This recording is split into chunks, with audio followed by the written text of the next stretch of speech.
Halo, Assalamualaikum warahmatullahi wabarakatuh. Perkenalkan, nama saya Rorencia Fatlila dengan NPM akhir 124. Di sini saya akan memberikan review jurnal dari kecerdasan buatan kelas C081. Ini materi presentasi saya kali ini, dan ini adalah identitas jurnal yang akan saya review. Nah, yang pertama yaitu permasalahan. Apa sih permasalahan dari penelitian kali ini? Penelitian ini membahas klasifikasi rasa buah berdasarkan citra menggunakan CNN dengan pendekatan identitas ganda. Dalam dunia nyata, objek seperti buah dapat memiliki lebih dari satu identitas.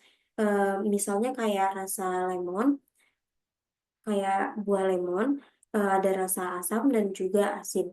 Penelitian ini mengkaji bagaimana CNN dapat mengenali objek dengan identitas ganda dan dampaknya terhadap akurasi klasifikasi. Pentingnya penelitian ini terletak pada potensi aplikasinya di industri makanan dan pertanian seperti untuk klasifikasi produk dan deteksi kualitas berbasis citra. Selanjutnya data yang digunakan. Nah, datasetnya sendiri itu berupa citra buah asli yang diperoleh melalui kamera dan kamera smartphone dengan resolusi 4096 kali 2304 pixel, dan dataset ini berisi total 27.000 citra buah yang kemudian diklasifikasikan berdasarkan 5 kategori rasa, yaitu asam, asin, manis, pahit, dan umami. Untuk memastikan model CNN dapat mengenali rasa buah dengan baik, dataset ini kemudian dibagi ke dalam dua skenario yang identitas tunggal, yaitu identitas tunggal dan identitas ganda. Nah, ini adalah arsitektur model dari desain algoritmanya. Penelitian ini menggunakan CNN dengan 8 lapisan konvolusi untuk mengekstraksi fitur citra buah secara bertahap dilengkapi dengan ReLU untuk menangkap variasi kompleks dan dropout layer untuk mencegah overfitting. Setelah itu, fitur diproses melalui fully connected layer dan diklasifikasikan menggunakan softmax.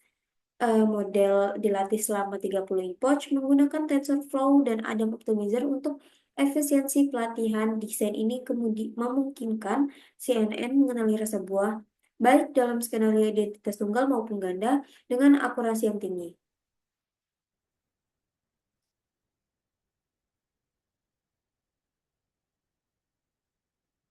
Selanjutnya, ini adalah alur diagram dari penelitian yang diberikan pada jurnal tersebut. Di sini ada skenario rangkaian percobaan. Langkah pertamanya dalam penelitian ini adalah menyiapkan dataset berupa 27 citra buah asli yang diambil menggunakan kamera smartphone dengan resolusi tinggi. Citra-citra ini kemudian diklasifikasikan berdasarkan 5 kategori rasa, yaitu asam, asin, manis, pahit, dan umami.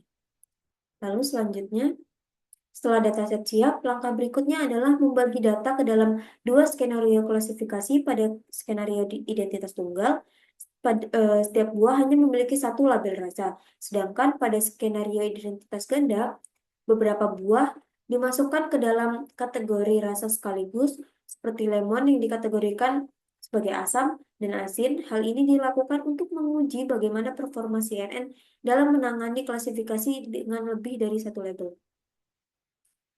Lalu, agar model tidak mengalami overfitting dan mampu mengenali variasi dalam citra, dilakukan proses augmentasi data. Teknik augmentasi yang digunakan meliputi rotasi gambar, pergeseran posisi, dan perubahan ukuran. Dataset juga dibagi menjadi training dan testing set untuk pelatihan dan evaluasi model secara terpisah. Selanjutnya, 8 model CNN yang berbeda dibangun dan diuji. Perbedaan antar model terletak pada jumlah lapisan konvolusi dari 2 hingga 4 lapis. Setiap model dilatih dengan 30 epoch menggunakan framework TensorFlow dengan Adam Optimizer sehingga model dapat belajar secara bertahap dan stabil. Terakhir, performa model dievaluasi menggunakan metrik akurasi dan convention matrix hasil dari skenario identitas tunggal dan ganda dibandingkan untuk dapat melihat dampak adanya identitas ganda terhadap akurasi klasifikasi. Model terbaik dipilih berdasarkan akurasi tertinggi dan tingkat kesalahan klasifikasi paling rendah. Nah, ini adalah tabel dari arsitektur. Ini adalah tabel hasil total probabilitas akurasi. Model CNN berhasil mengklasifikasi rasa buah dengan akurasi tinggi, yaitu 98% pada identitas tunggal dan 95% pada identitas ganda. Model terbaik, yaitu model ke-8 atau 7B, mencapai akurasi validasi 99% dengan arsitektur 4 lapisan konvolusi. Kesalahan klasifikasi lebih sering terjadi pada objek identitas ganda, terutama pada rasa yang mirip. Meskipun demikian, CNN tetap menunjukkan performa baik dan stabil. Hasil ini membuktikan bahwa arsitektur yang lebih dalam dan teknik augmentasi dapat meningkatkan akurasi dan generasi model. Selanjutnya, yaitu kelebihan. Nah, satu, penggunaan dataset asli yang besar memungkinkan model CNN belajar dari variasi data yang luas dan meningkatkan akurasi klasifikasi. Yang kedua, eksplorasi identitas ganda memberikan wawasan baru tentang bagaimana sih model deep learning menangani objek dengan lebih dari satu kategori. Yang ketiga, arsitektur CNN dengan 8 lapisan konvolusi terbukti efektif dalam mengenali pola. Yang keempat, kompleks dalam citra buah dan meningkatkan akurasi model hingga 98%. Kekurangannya yang pertama, model mengalami penurunan akurasi pada skenario identitas ganda 95% karena kesulitan mengenali objek yang memiliki lebih dari satu kategori rasa.